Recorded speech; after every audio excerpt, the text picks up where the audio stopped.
Previously on the Rake, the footage ended in silence, just a black screen, until stark white letters emerged, cold and final. Subject R09. Examination incomplete. Termination due to unstable environment. Then another line. Recovered audio log from Glenwood Motel maintenance staff. And just like that, everything faded back into the same darkness where it began. The tape ended, but the story didn't.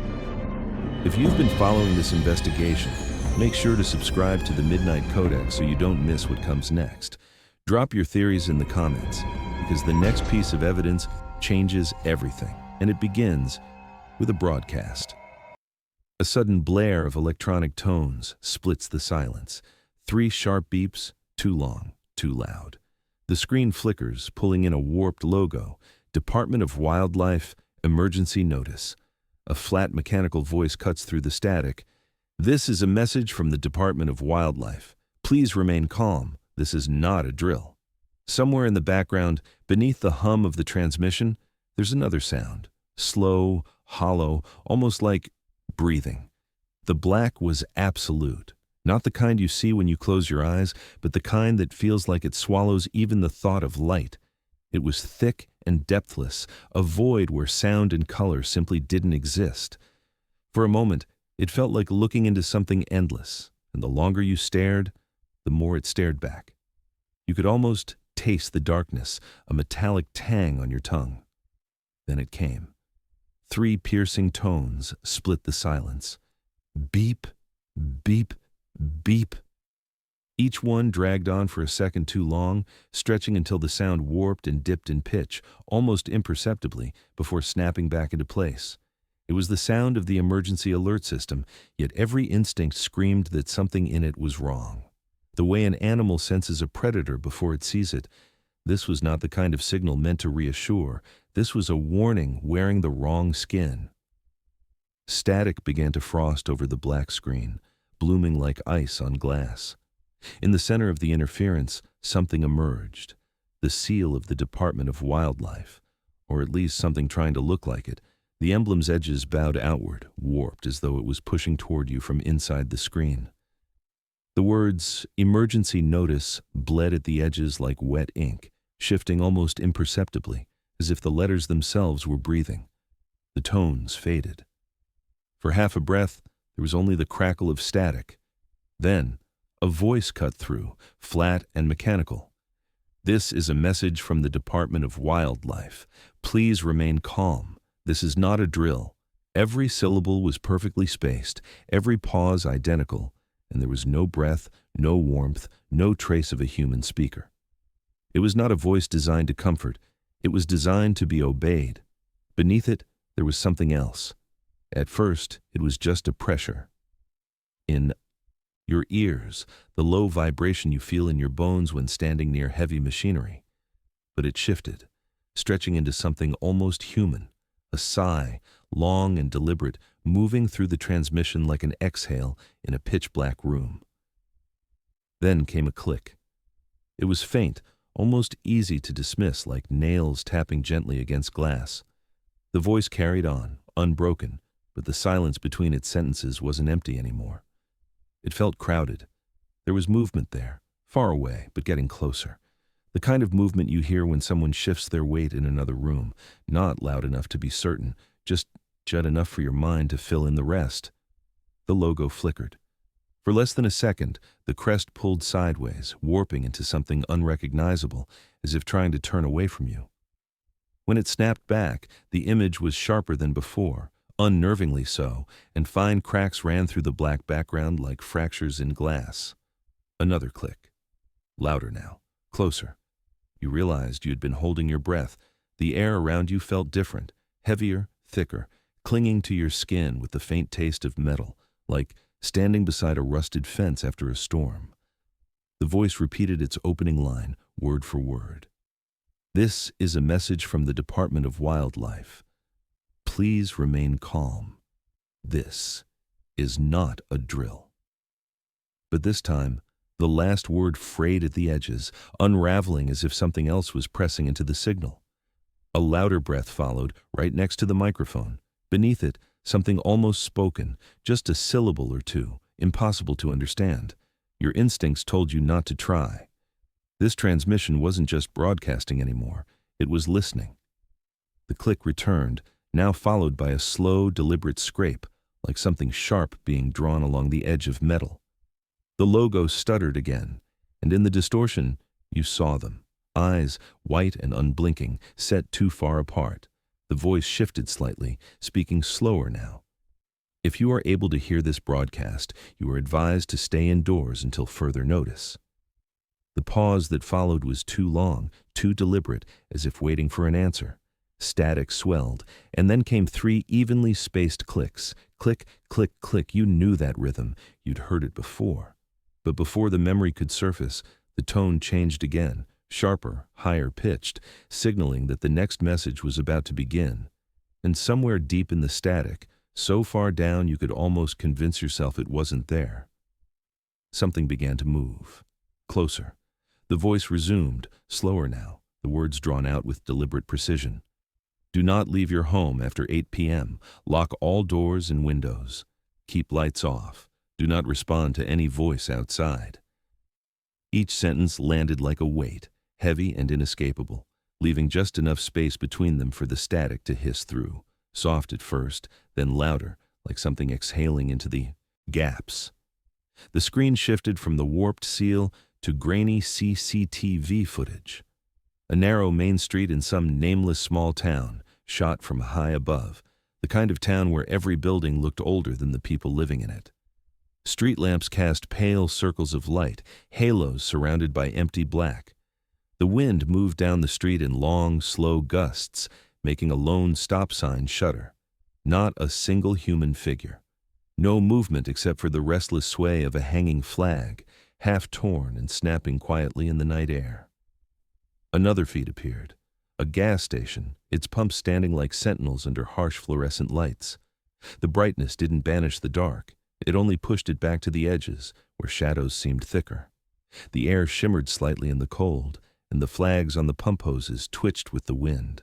Far in the corner of the frame, the darkness pooled unnaturally, like ink bleeding into the picture. The voice repeated, "Do not leave your home after 8 p.m." And as it did, the static deepened, forming undercurrents of low, almost inaudible sounds, the kind that make you lean in, thinking you'll hear them better, only to realize you've made a mistake. A third camera cut in, an intersection on the edge of another small town. The roads were empty, the asphalt glinting under streetlights like a sheet of wet obsidian. Traffic lights cycled mechanically, green, yellow, red, casting colored reflections in puddles. But the cycle felt wrong. Each light seemed to linger a second too long, as if the system were stalling, holding the moment in place. The voice continued its list. Lock all doors and windows. The static wavered again, this time not just a sound, but a distortion across the footage, rippling down the frame like heat waves. For an instant, a shape broke the symmetry, a faint blur between 2 parked cars, gone before the next frame. Another angle, a residential street with rows of dark houses, curtains drawn, no porch lights. A single tricycle sat tipped over in a driveway, its front wheel still faintly spinning. A dog stood motionless in a yard, head tilted toward the street, ears rigid. Keep lights off, the voice instructed. The words came slower, almost dragging. This time the static was accompanied by a soft, rhythmic knock, too distant to place but enough to register as deliberate. The footage shifted to a rural road cutting through forest. The trees loomed close to the edge of the frame, their bare branches like skeletal arms. The wind here was louder, bending the treetops and carrying with it the sound of dry leaves scraping over asphalt. The road disappeared into black, the kind of dark no light could seem to reach. Do not respond to any voice outside. The voice paused longer than before, almost hesitating. In that silence, the static receded, leaving a thin emptiness, the kind of silence that isn't quiet at all, but charged, waiting. On the CCTV feed, the rural road remained still. Then, faintly, as if carried on the wind, another sound emerged, a voice. It was too far away to understand, but its tone was wrong. The intonation didn't rise and fall like human speech. It was flat, careful, almost as if rehearsing the shape of words rather than speaking them. The pause on the broadcast held. The seal did not return. The voice, the official, mechanical voice, did not continue right away. Somewhere inside the static, there was the faintest creak, like a floorboard giving under weight. Then, suddenly, the feed flickered, a rapid burst of white noise, before settling on another empty street. But this one felt different. The camera's perspective was low, angled strangely, as if it had been moved. The sidewalk stretched ahead, lined with darkened shop fronts. Glass reflected nothing. And far down the street, right where the lamplight failed, there was a vertical shape in the dark. It didn't move. The voice came back, the same line repeated with mechanical precision. Do not respond to any voice outside. But now, after the last word, there was a faint, high-pitched hum just under the threshold of hearing. It lingered for 2 full seconds before dissolving into static. The street on the feed remained frozen, the figure in the dark unchanged. Yet the camera seemed to shiver, a subtle vibration passing through the image as if the ground itself were trembling. Then, the voice stopped altogether. The screen stayed fixed on the empty street, the static reduced to a faint hiss. You could feel the broadcast leaning in as though it were listening back. And in that moment of stillness, something shifted in the shadows at the end of the street. Not a movement you could see exactly, but a change in the dark itself. It was enough to make the eye instinctively track it, enough to make you realize the pause in the message wasn't an accident. The voice was waiting. The voice returned, but something had changed. The cadence was slower, the pitch shifted downward until it no longer sounded purely mechanical. There was a faint warble in the tone, like the audio was being bent, stretched at the edges. Words came haltingly, as if dragged through interference. Reports of sightings, unconfirmed, creatures matching no known wildlife. The static thickened, swallowing the edges of the sentence before it could fully fade. The seal of the Department of Wildlife reappeared for a moment, but this time it was washed out, pale, as though the color had been drained. Then the image fractured, a rapid flash of frames so quick they barely registered, photographs blurred, disjointed. The first frame, a grainy shot of a wooded hillside at night. Most of it was darkness, but in the middle distance, suspended between 2 trees, were 2 points of light. Not reflections, not animal eyes in the normal sense. They glowed with an unnatural whiteness, sharp and unfocused at the same time, like light seen through water. The frame vanished before the mind could settle on it. Another appeared, closer this time. The eyes were the only clear thing, floating in an ocean of black. No body, no ground beneath them. Just the eyes, perfectly level, and set slightly too far apart for anything human. The transmission stuttered. For a second, the image on screen didn't move, but you could feel something was wrong in that stillness. Then the frame dragged, the way a video does when it freezes, but here it wasn't a glitch. It was as if the footage itself had been stretched, elongated, pulling the shapes inside it. The eyes grew wider, the space between them distorting. A faint scraping sound bled into the background. It was not part of the static. It was something else entirely, a slow, delicate rake of something hard across a surface. The microphone picked it up with uncomfortable clarity, but the voice ignored it, continuing the list in the same slow, broken tone. Encounters, not verified. No photographic evidence, confirmed. The screen cut to another image, this one even less distinct. A residential street at night, shot from the shadow between 2 houses. The angle was low, as though whoever took it was crouching. In the far distance, near the last pool of streetlight, a shape stood, too far to identify. The head was wrong, elongated, bent slightly forward, as if listening. The eyes were there again, catching the light in a way that made them seem to pulse. The voice dropped lower, now barely above a whisper, but still carrying that mechanical undercurrent. Public advised, remain indoors. The final word drew out unnaturally, stretching into a low hum before cutting abruptly. Static surged again, this time dense enough to smear the picture into obscurity. Shapes swam in the noise, Perhaps tricks of the mind, perhaps not. For an instant, it felt like one of them moved toward the foreground, growing larger before dissolving back into the blur. The scraping returned, closer now. It was not frantic or loud. It was deliberate, almost gentle, like the careful testing of a barrier. It seemed to run along the left channel of the audio, moving from one side to the other, as if circling. A flicker in the image revealed another flash photograph, a tree line in thick fog. In the center, barely visible, a tall, thin silhouette stood, its head cocked at a sharp angle. Even through the fog, the eyes burned white. There was no depth to them, no shine from a light source.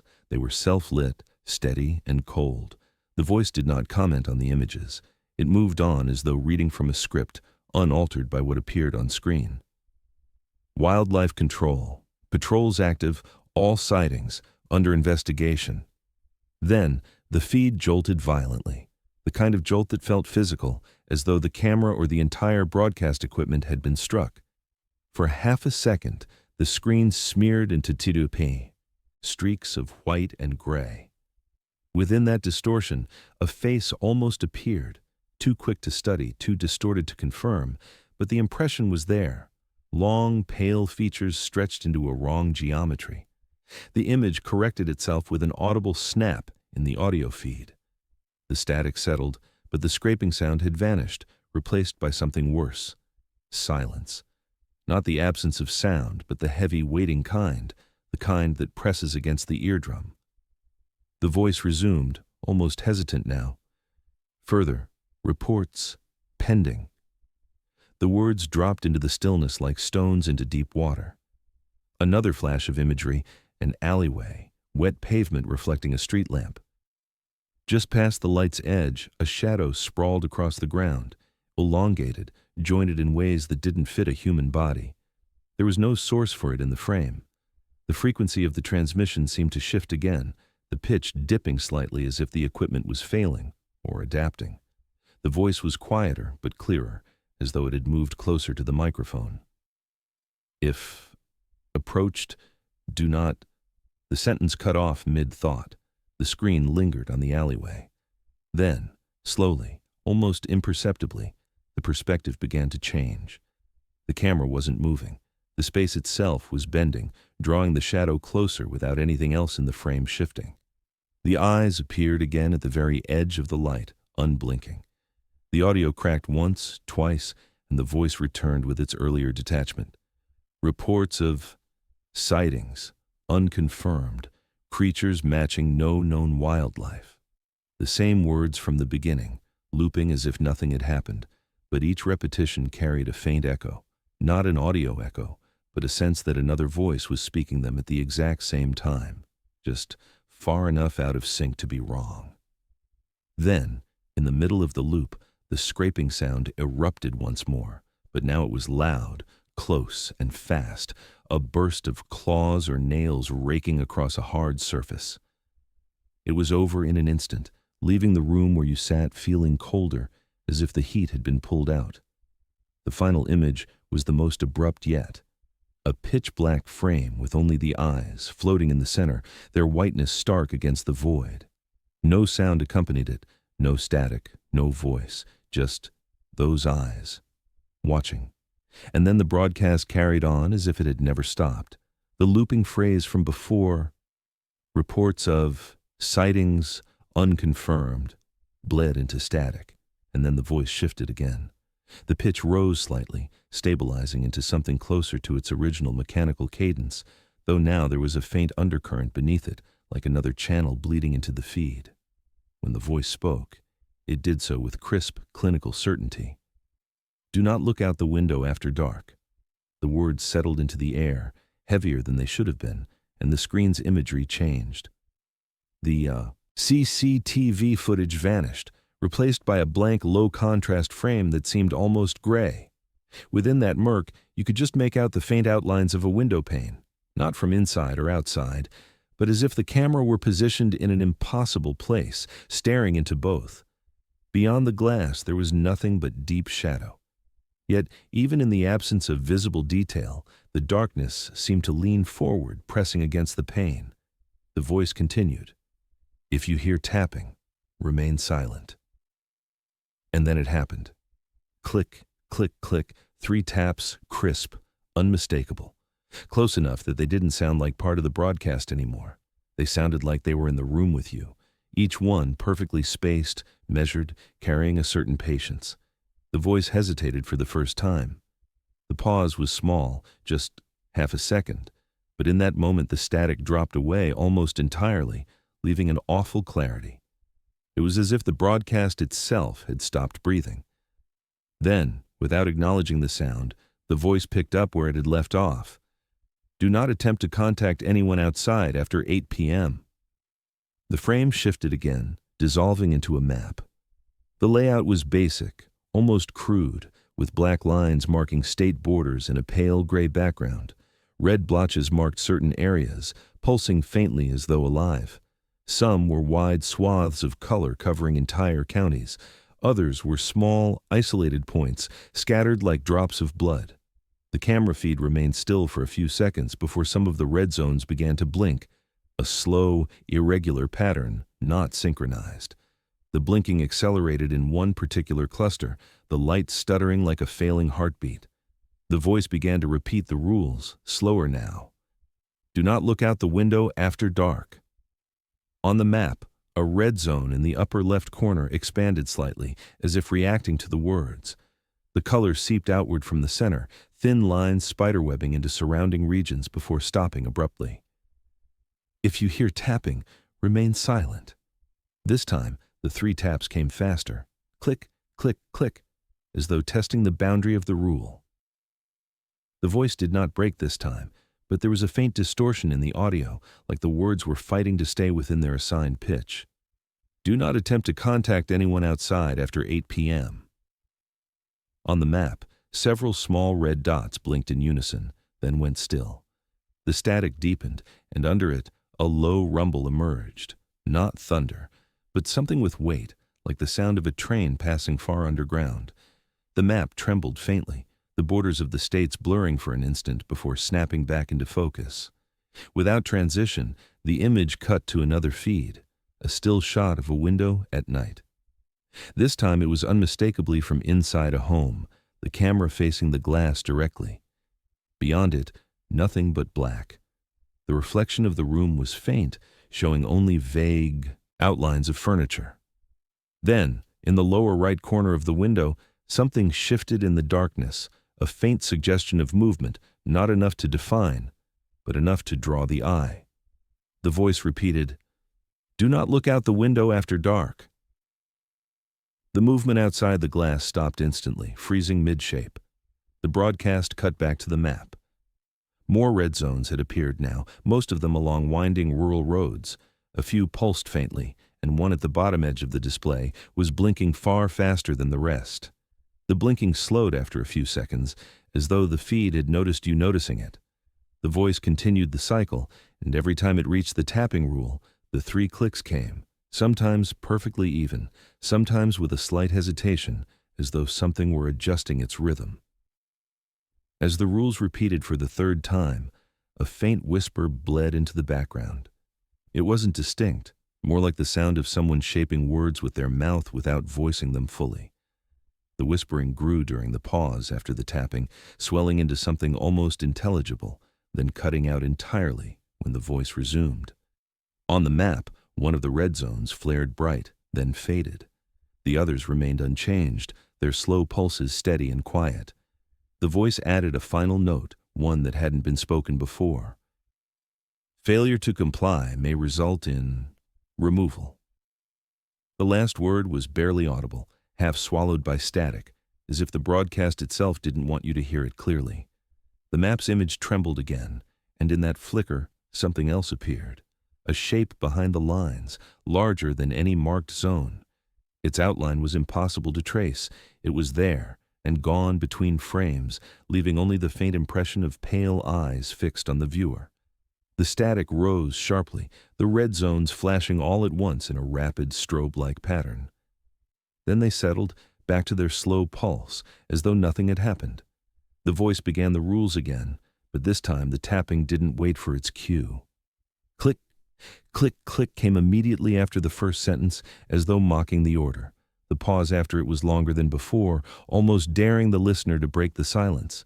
When the voice resumed, it did so at a slightly higher pitch, the distortion more noticeable. Do not attempt to contact anyone outside after 8 p.m. The map blinked once, all zones in perfect unison, and then the feed abruptly cut to black. For a moment, there was only silence. Then, one last set of taps. Click, click, click. So close, they sounded like they were right behind you. The 3 sharp clicks still hung inside the transmission, suspended in the static like faint ripples that refused to fade. Then, without warning, the broadcast began to twist. The map of red zones warped as though pulled through a thick invisible current, its borders flexing unnaturally under some unseen pressure. A shiver of distortion slid across the frame, bending straight lines into trembling arcs. The voice tried to speak, but the audio cracked, its syllables shearing apart before they could form complete words. The pitch dipped, rose, then dipped again, and certain phrases stretched into drawn-out groans, vowels dragging seconds longer than they should before snapping off abruptly. On screen, horizontal bands of interference rolled upward, slicing the image into warped layers. The Department of Wildlife seal flickered into view, drifting slightly to one side, its edges frayed as if the signal was struggling to hold it in place. From deep within the static, a whisper surfaced. It was faint, nearly lost in the noise, but it had shape. Words that slipped past the ears and went straight into the mind. You can't hide.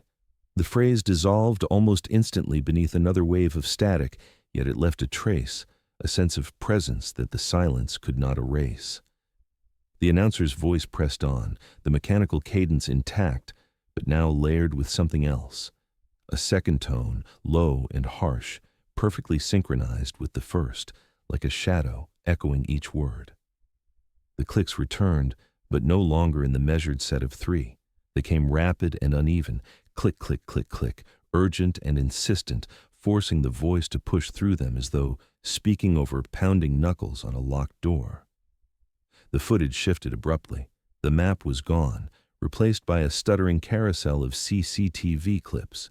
Each appeared for less than a second.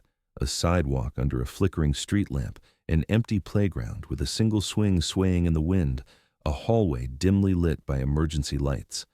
In one frame, something moved. Not enough to see clearly, just a smear of black passing fast across the lower half of the shot before the image jumped to another feed. The announcer faltered for a moment, a syllable catching, before continuing as if nothing had happened. But now the distortion was deeper, consonants cracking into static, vowels warping halfway through. Another clip. A gas station forecourt, frozen still except for the briefest flicker of movement between 2 pumps, so quick it could have been a trick of the eye. Another. A rain-slick alley where, for a single frame, a vertical streak darted from the shadows toward the center. Click, click, click, click. The rapid tapping stumbled for a beat, then resumed at an even faster pace. The video warped again, a heavy smear sliding across the screen as though something inside the broadcast was pressing outward. The carousel kept spinning, and in each clip, that smear was there, always at the edges, always moving just fast enough to avoid detail. The whisper returned, clearer this time, its tone steady and close. You can't hide from me. It cut away as sharply as it came, leaving the strained voice and relentless tapping to fill the space. A rural road appeared, lined with skeletal trees, lit only by 2 dim streetlights. In the black gap between them, something passed. No form, no texture, just the absence of light itself, erasing even the faint reflections on the pavement. The announcer's voice wavered, looping fragments out of sequence. Remain indoors, remain indoors, do not, before dissolving into a burst of static that made the speakers shake. A porch camera feed came next, the door, a mat, and a single window to the right. In the reflection of the glass, something pale swept past in a quick streak. The click stopped. Only the thin, distant voice remained. You are being observed. The last word stretched into a doubled scraping sound, like two identical claws dragging across metal in perfect unison. The CCTV carousel accelerated, frames flashing too quickly to follow. The black smear was in everyone now, closing in. In a single frozen instant, it resolved into a figure, thin, angular, eyes set too far apart, before dissolving back into the blur.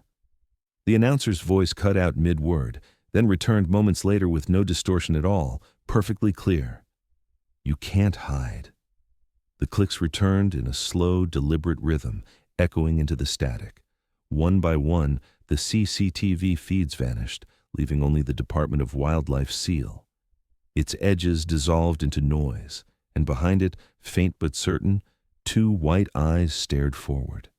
The echo of that last impact from before still trembled inside the transmission, a faint shiver in the static when the announcer's voice forced its way back in. This time there was no measured cadence, no clinical spacing. The words came fast, uneven, like someone speaking against a countdown they couldn't see. "Stay inside. Do not respond. They know where you are." The last phrase tripped over itself, the "you" dragging just enough to feel wrong, as though another voice had said it in perfect sync. For a brief moment, the distorted map of red zones flickered into view, its blotches quivering in the unstable feed. But the image didn't hold. It shattered into darkness, replaced by stark white letters burning against the black. "Lock everything." The words pulsed with mechanical precision, but each fade out left a deeper darkness, and each return sharpened the letters as though they were cutting into the picture.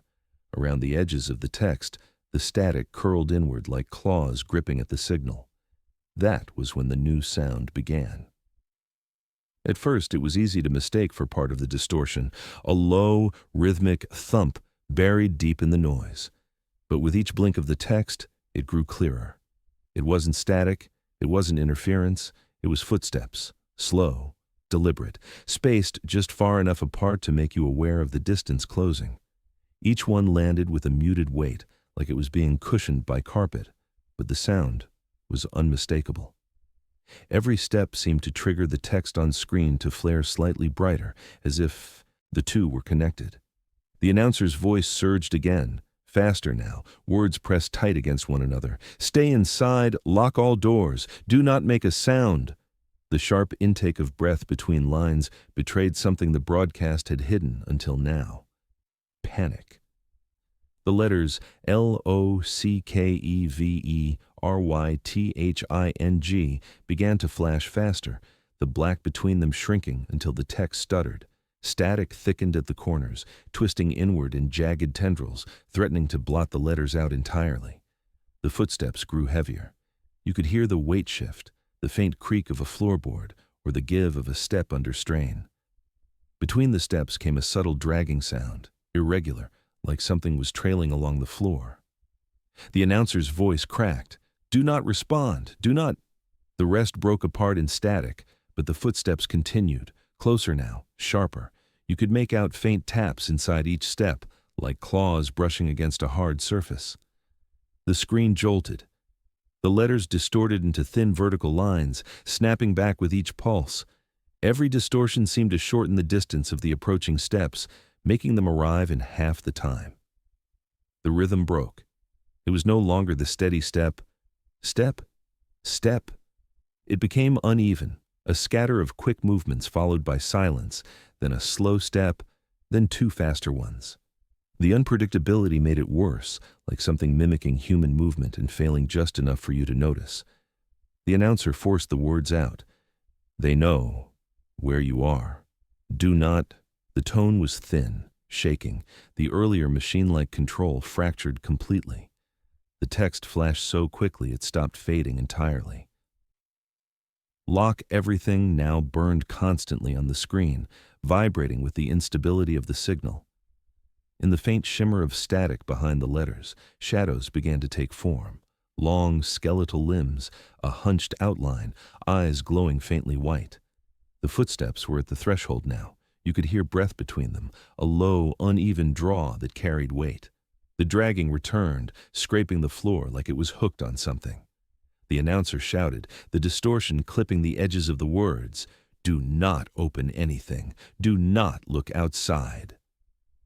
The open fractured in the audio. The anything stretched unnaturally before breaking. The image lurched, pushing the text to the side. In the brief gap of black, a pair of white eyes ignited, unblinking. The footsteps stopped. The silence that followed was not empty. It was dense, pressing, and filled with the sound of slow, deliberate breathing, the kind that listens. The announcer's voice dropped to a whisper, "Do not move." The words were almost lost in the static, but carried a sharp urgency, as if meant for someone standing inches from the speaker. A single tap broke the silence, perfectly in rhythm with the earlier blinking of the text. The letters shuddered, the screen trembling in time, with each sound. Then the footsteps returned, faster now, far heavier, crossing the unseen space in seconds. Each impact landed like a blow, rattling the audio, shaking the picture. The announcer tried to speak again, but the signal broke entirely, swallowing his voice in a wall of shrieking static.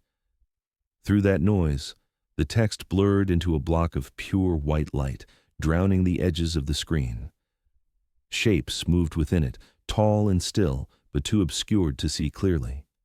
And then, without warning, the feed snapped to black, leaving only the hiss of static and the faint, steady sound of breathing on the other side.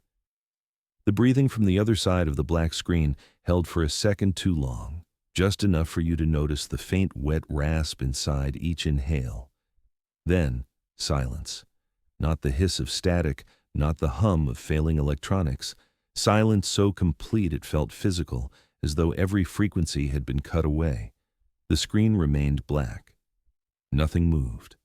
The longer it stayed, the more the absence itself began to feel like a presence, like something was waiting in that darkness, unblinking, patient. The memory of the footsteps still pressed against your mind, their rhythm lingering in the spaces between your own breaths. 5 seconds, 10. And then, without warning, the silence fractured. It wasn't with a sound, but with the sudden arrival of movement in the static, an eruption of violent, jagged noise. The black was torn open by a storm of white and gray, the screen convulsing in rapid bursts as though the feed itself was being attacked. Shapes swirled inside the chaos, appearing for single frames before vanishing again. Elongated limbs, tilted heads, the unmistakable flare of 2 white eyes at impossible distances from one another. The sound followed. It came all at once, a roar of static mixed with something else, something buried deep in the noise, almost rhythmic. For a moment you could almost convince yourself it was mechanical, the grinding of gears or the churn of heavy machinery. But it wasn't. It was wet, organic, too uneven to be anything built by human hands. And then the image froze. Not back to black, but to a single frame of distortion so dense it looked like a physical texture, static crystallized into jagged peaks, cutting into the edges of the screen. In the center of that chaos, a block of pure white text burned into existence. Too late. The letters were clean, sharp, and still. They didn't flicker. They didn't waver. They just were, anchored in place with a finality that made the room feel colder. You could see the static move around them, bending and flowing like water around stone. The words weren't part of the interference. They were separate, untouched, as if they existed outside the feed entirely and had been dropped into it from somewhere else. For a long moment, nothing changed.